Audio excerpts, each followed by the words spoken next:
Hello guys, welcome to the channel English by heart. और आज भागवत कथा की जो वोकैब है उसका छठा पार्ट है, जिसके अंदर मैं आपके लिए लेकर आया हूं एक और कहानी। अब जो हमारा जो इन्फेंट बाल गोपाल था, इन्फेंट का मतलब आप सभी जानते ही हैं।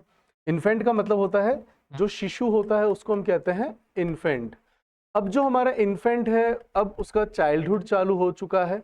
अब मैं आपको बता दूं कि हमारा चाइल्डहुड कब से कब तक होता है, 2 से लेके 12 साल तक, है ना। तब तक जो है बच्चा वह शिशु रहता है और हम ये सब जीकर आए हैं। अब होता क्या है कि जैसे ही जो बाल कृष्ण अपने चाइल्डहुड में एंटर करते हैं, तो अब वो और अपनी अलग पास्ट टाइम्स दिखाते हैं। पास्ट टाइम्स क्या होती हैं? लीला, है ना।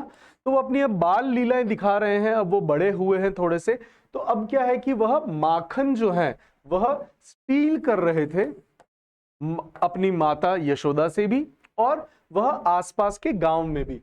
तो जो आसपास के घर और गांव थे, तो वहां की एक बूढ़ी काकी है ना, एक ओल्ड लेडी, वो आती है और वह यशोदा को बताती हैं कि कैसे पूरे गांव की जो महिलाएं हैं, जब कृष्ण जो बाल कृष्ण है, जब उनसे वो माखन चुराते हैं, है ना, तब वो उनको बता रही थी कि जो तेरा लल्ला है वह पूरे गांव में, है ना, पूरे गोकुल के अंदर वह सब महिलाओं के घर जा जाकर वह माखन चुराता है। तो ये सुनकर जो यशोदा है, बड़ा बुरा लगता है कि यार देखो लोग क्या सोचते होंगे बाकी औरतें कि मैं उसको खाने को नहीं देती। लेकिन जो बूढ़ी काकी है कि वो बताती है कि नहीं नहीं, ऐसा नहीं है, बल्कि महिलाएं तो बहुत ज्यादा इलेटेड होती हैं जब भी कभी बाल गोपाल उनके घर से माखन चुराते हैं, तो वह उसको बहुत ज्यादा ग्रेटफुल होती हैं, उसका वो आभार प्रकट करती हैं, प्लस वो बहुत ज्यादा खुश भी होती है। Elated is a very good word which is used for happiness and we have used it, है ना। आप भी कह सकते हो I am so elated to see you, मैं तुम्हें देख के बहुत खुश हूं, है ना। तो elate is a very good word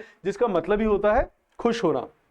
तो अब जब हमारे जो बाल गोपाल हैं, वो क्या करते हैं कि वह अपनी मैया को भी छेड़ रहे होते हैं और वो उनको कहते हैं कि मैं तेरी मटकी फोड़ दूंगा, है ना। तो मैया कहती है तू फोड़ के दिखा, है ना। तो जैसे हम भी कई बार अपनी माओ को परेशान करते हैं ना, मम्मा मैं टीवी देख लूं, मम्मा कहती नहीं मम्मा टीवी देख लूं, है ना। तो जैसे अपन ने अपनी माओ को थोड़ा बहुत परेशान करा है, लेकिन जो बाल कृष्ण है ना, उन्होंने भी अपनी मैया को यह जो बालक के जो एक जो चंचलपन होता है, जितने जो बच्चे हैं जितने वो फिकल होते हैं, fickle is a very good word जिसका मतलब ही होता है चंचल, है ना। इसके लिए एक और वर्ड आप देख सकते हो, दैट इज कैप्रीशियस।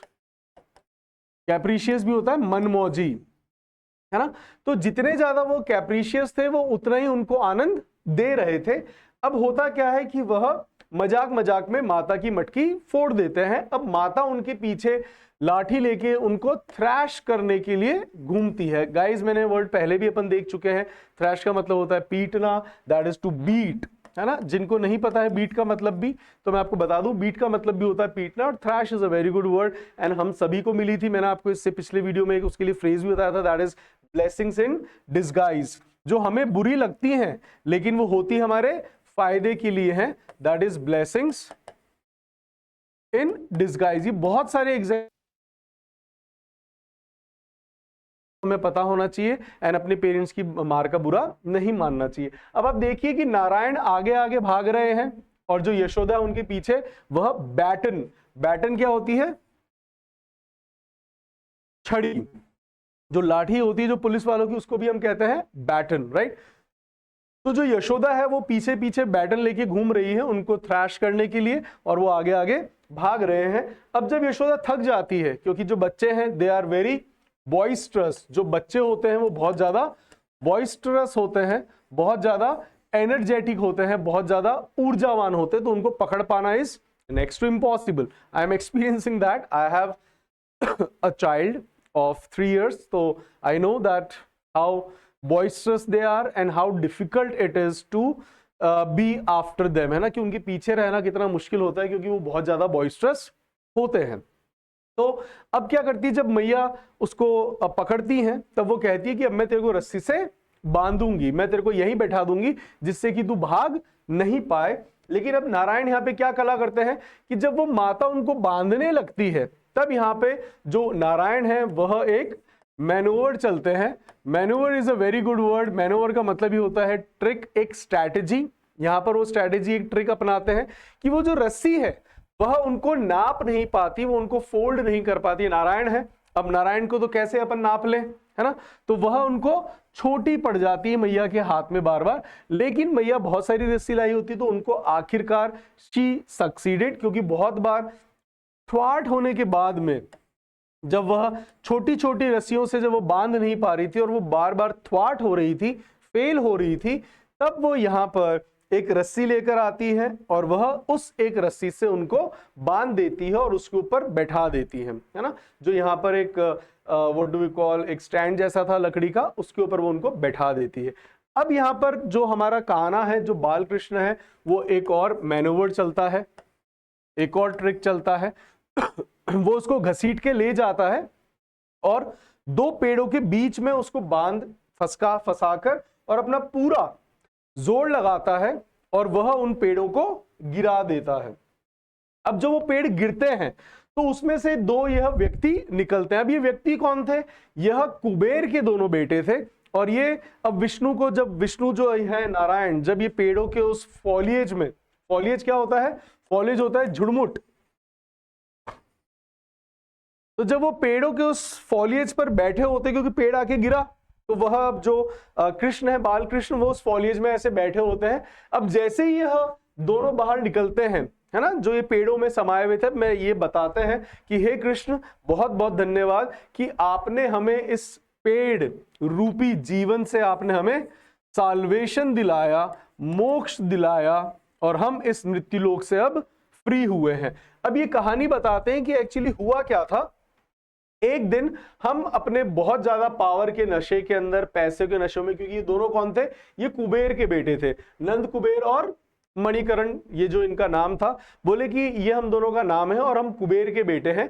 एक दिन हम बहुत ज्यादा अपने घमंड में, हम वी पुट ऑन एयर्स, है ना, पुट ऑन एयर्स बच्चा लोग, यह वह फ्रेज है, यह वह फ्रेज है जहां पर आपको एयर का भी प्लूरल देखने को मिलता है और केवल यही एकमात्र एक ऐसी फ्रेज है जहां पर आपको एयर का एयर्स देखने को मिलता है गाइस, है ना। इसको नोट कर लेना, ये बहुत इंपॉर्टेंट है, बहुत सारे एग्जाम्स में भी आया है। It is always to put on, यहाँ पे एट नहीं आ सकता है, पुट एट नहीं होगा, पुट ऑन पुट इन भी नहीं होता है ना, तो ग्रामर के अंदर भी आ सकता है और कई बार ये आपके वोकैब का फ्रेज का क्वेश्चन भी बन सकता है। तो बताते हैं कि we were putting on airs, और हम क्या कर रहे थे कि हम एक छोटा सा कुंड था, एक तालाब था, एक पॉन्ड था, उसके अंदर हम नहा रहे थे अप्सराओं के साथ, निम्फ्स के साथ, निम्फ्स के साथ, है ना। तभी नारद मुनि वहां पर आते हैं और जो अप्सराएं हैं वह बहुत ज्यादा बैशफुल फील करती हैं, शाय, उनको शर्म आ जाती है और वो वहां से चली जाती है। लेकिन हम वहां पर बेशर्मों की तरह ब्रेजनली, ब्रेजन का मतलब होता है जिसको शर्म नहीं आती है, हम वहां पर ब्रेजनली वहां पर तालाब में बैठे हुए थे और हमने नारद मुनि जी के साथ मजाक कर दिया। और नारद मुनि जी जो है उनको बहुत तेज हमारे ऊपर क्या आ गया? नेटल। नेटल का मतलब भी क्या होता है? गुस्सा। तो उनको बहुत तेज हमारे ऊपर वैक्स आया और उन्होंने हमें वहां पर श्राप दे दिया था कि जैसे तुम मुझे देखकर इस पानी के अंदर जड़ नुमा बने रहे और तुम यहां से नहीं गए, जो कि निम्स चली गई थी बैशफुल होकर, शर्मसार होकर, शर्मिंदा होकर, लेकिन तुम ब्रेजनली यहां पर पड़े हुए थे, है ना। तो अब यहां पर जो उनको श्राप मिलता है और कहते हैं कि तुम भी धरती पर एक जड़ नुमा उसमें तब्दील हो जाओगे। तब ये दोनों यहां पे पेड़ पर आते हैं और बाल कृष्ण उनको यहां पर साल्वेशन दिलाते हैं, मोक्ष दिलाते हैं। अब यहां पर इनको मोक्ष मिलता है, जो हमारे कहानी की, जो पिछली कहानी में जो हमने देखा है, इनको यहां पर दोनों को, जो बाल कृष्ण है वो क्या दिला देते हैं? साल्वेशन। अब यहां पर इनको कृष्ण जो है यहां पर साल्वेशन दिला देते हैं, मोक्ष दिला देते हैं और ये वापस चले जाते हैं। दूसरी तरफ जो नारायण है वो बैठे बैठे मुस्कुरा रहे होते हैं कि यस, उन्होंने अपना जो एक फर्ज था जिसके लिए वो धरती पर आए थे, एक और उनका पर्पस था कि इनको भी उनको साल्वेशन दिलाना था। अब क्या है कि वो यहाँ पर विभिन्न विभिन्न प्रकार की पास टाइम कर रहे थे। उसमें से एक था जो कि उनका था माखन को चुराना, इसलिए जो उनका एक अलाइस नेम आप देखते हैं, एलाइस नेम क्या है इनका? माखन चोर, है ना, इसलिए इनको माखन चोर भी गया, बिकॉज ये माखन बहुत ज्यादा रैलिश करते थे। यूज्ड टू डिवाओ माखन अ लॉट। डिवाओ का मतलब भी होता है, दैट मींस जब आप किसी चीज का बहुत ज्यादा लुत्फ उठाते हो, एंजॉय करते हो। ये मैंने लास्ट वीडियो में भी बताया था, मैं अभी बता देता हूं, क्योंकि जितनी बार ये वर्ड्स आपकी आंखों से गुजरेंगे गाइस, उतने ही जल्दी ये हमारे दिमाग में एनग्रेव्ड हो जाएंगे और हम इनको नहीं भूलेंगे एग्जाम तक भी। दूसरा, आपको क्या करना है, आपको कौन से एंडेवर्स लगाने हैं? आपको जो एंडेवर्स लगाने हैं, इनको याद रखने के लिए गाइस, काइंडली इनको कहीं पर आप यूज कर दे। यह एक सबसे अच्छा मेथड होता है कि जो आपने सीखा है ना, उसको आप कहीं यूज भी कर लोगे, तो हमें जो वो लिखने का हमारे ऊपर एक ओनस रहता है, जो बर्डन रहता है लिखने का, वह हमारे ऊपर नहीं आएगा और हम एग्जाम तक भी और जिंदगी भर भी उसको याद कर पाएंगे। जैसे कि हैप्पी, हैप्पी हमें लिखने की जरूरत नहीं पड़ी guys, we learned it and we used it and we see daily. So you can see these words also in your milieu, but अगर आप इनको यूज करने लग जाएंगे तो it will be the part of your language, तो आप इनको फिर कभी नहीं भूलेंगे। तो जो हमारा नन्हा बालक है ना, जो हमारा चाइल्डहुड में प्रवेश कर चुका जो गोपाल है, जो कृष्ण है, वह अब यहाँ पर माखन की बार बार चोरी करता है ना। अब उससे क्या होता है कि अपने दोस्तों के साथ भी वह माखन चोरी करने लग गए। जो लोग उनसे बहुत ऊंची ऊंची हाइट पर भी जब मटकी रखी जाती थी, तो वो अपने दोस्त लोगों का क्या बना लेते थे? पिरामिड। और वह एक के ऊपर एक चढ़कर, है ना, और फिर वह माखन चोरी करते थे, और यहीं से वो ट्रेंड चालू हुआ है जो कि आप देखते हैं जन्माष्टमी के ऊपर मटकी फोड़ने वाला, है ना, और वो अपने अमीगोस, अपने क्रॉनीज, अपने पाल्स, है ना, ये मैं आपको वर्ड्स पहले भी हमने सुने हैं, महाभारत के अंदर भी सुने हैं, राइट। तो वह अपने अब क्रॉनीज, पाल्स, अमीगोस के साथ मिलकर वे सभी माखन चोरी करने लग जाते हैं। प्लस वह नदी में भी जाते हैं, बिकॉज अभी बालपन है and they are full of energy, they are very boisterous, they are very energetic. So अब वह नदी में भी खेलने जाते हैं। तो जितनी भी वहां पे महिलाएं आती हैं, वह उनकी मटकी भी फोड़ते हैं। जैसे आपको पता ही है कि वो मटकी फोड़ते थे जितनी भी वहां पर महिलाएं जाती थी, है ना, और वह उनको सबको बहुत अच्छा लगता था। वे बहुत ज्यादा इलेटेड होती थी, इसके अपना सिनोनिम देख लेते हैं, मर्थफुल होती थी, वो बहुत ज्यादा ग्ली होती थी, है ना, वो बहुत ज्यादा जॉली होती थी, वह बहुत ज्यादा हैप्पी फील करती थी। इवन इसके लिए हम यूज कर सकते हैं ब्लिसफुल भी। ब्लिसफुल इज यूज्ड जब आपका मन प्रसन्न होता है, जब आपका मन बहुत खुश होता है, जब हमारा मन प्रसन्न है ना। तो ब्लिसफुल, वो बहुत ज्यादा ब्लिसफुल भी फील करती थी कि यस, ये जो कान्हा है इसने हमें, क्योंकि जो कान्हा था, he was very very attractive, he was very flamboyant, charming थे। तो जो महिलाएं हैं वो उनको बहुत प्रेम करती थी। They used to dote him a lot. ये हमने लास्ट वीडियो में भी देखा है, जो स्नेह के लिए वर्ड होता है वो होता है dote. Fine, I hope we have learn so many new words, good words and old words too. ये रिवीजन टाइप भी था, है ना।